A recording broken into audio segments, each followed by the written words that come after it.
Hi everyone, my name is Aleana and I am here at the Kansas City Zoo with the Education Department.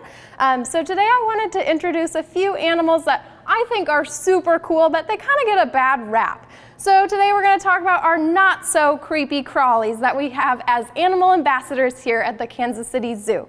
In my hand, I have the giant African millipede. Now, by our standards, he doesn't look giant, and you might have already met this guy in our parade, but as you can see, he's a little more active today, so we got him back out for a round 2 introduction. So, like I said, he is a giant millipede because like other millipedes, he does have lots of legs. And he's going to be a little bit bigger than millipedes we'd see here in Missouri. He can get up to 12 inches, so even a little bit bigger than he is now, whereas millipedes you'd see in Missouri would be about 6 inches or less. So like I said, he has lots of legs. He doesn't have quite 1,000 legs like his name mentions, but he does have 4 legs for every single segment on his body. It's really hard to count all of those segments, but usually they have about 30 to 40.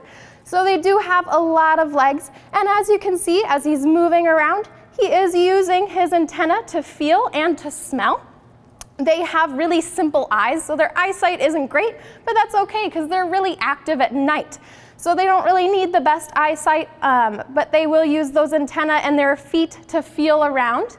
So this guy does live in Africa. He lives in the rainforest. So he's going to be kind of on the forest floor finding all of his food. And that's kind of his superpower. He's a detritivore, which means he likes to eat dead and decomposing materials like dead leaves, dead logs, dead fruits, anything that's dead on the forest floor. So these guys are super important because they need to eat those things that are dead and dying on the forest floor and then decompose them or break them down into really healthy soil that helps our trees and plants grow nice and strong. So they have a really big part to play, even though they are kind of small and kind of scary. But like you can see here, he's a pretty calm little guy.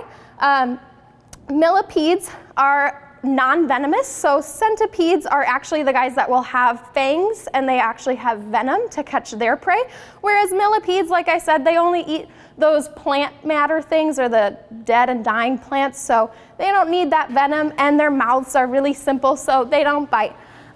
But they do have a great exoskeleton to stay nice and safe. A lot of animals like to eat millipedes, so that exoskeleton helps them stay a little bit more protected.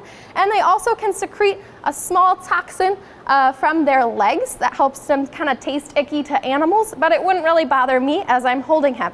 So we have another kind of creepy crawly to introduce, but like I said, maybe by the end of the video you won't find them so creepy.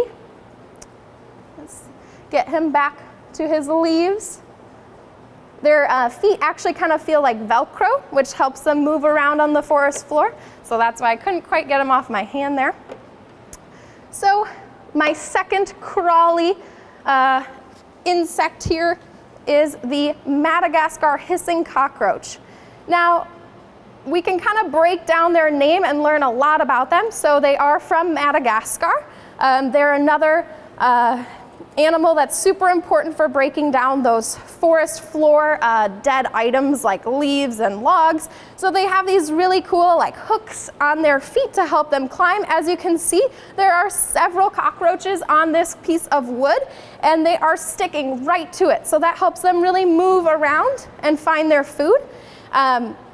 These guys are pretty cool because they do make that hissing noise. They actually exhale through holes on their body called spiracles, and that helps them make those noises to communicate with each other and also to locate each other. So these guys are also super important to the ecosystem because they are a great food source for lots of animals, but they also help clean up the forest floor and convert all of that dead stuff into really healthy soil for our plants. Now, a lot of people are pretty creeped out by cockroaches, and I kind of understand, but these guys, they don't even have wings, so that's why I'm able to take them completely out of their enclosure and show them to you like this. And actually, 99% of the cockroaches in the world aren't the kind of cockroaches that would bother us or try to live in human homes.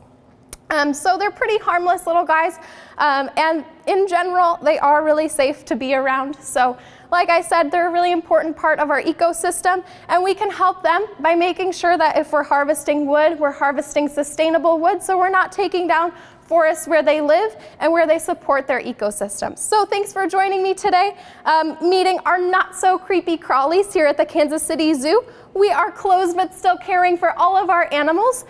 So thank you for joining us on the video today, but make sure you're staying at home, practicing that great social distancing, washing hands, not touching your face, the whole shebang. So thanks again. I hope you enjoyed our video, and join us again next time.